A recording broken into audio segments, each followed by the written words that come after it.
Welcome, in front of me I have LG Q6 and today I'll show you how you can change your notification sound.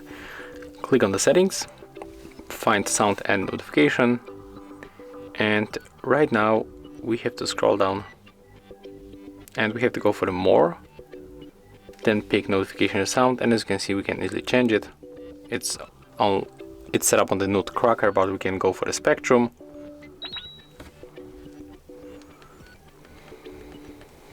Or maybe twinkle. Click OK to confirm. As you can see, that's how we can make it. You can also customize by tapping on the plus and then choosing file from your gallery.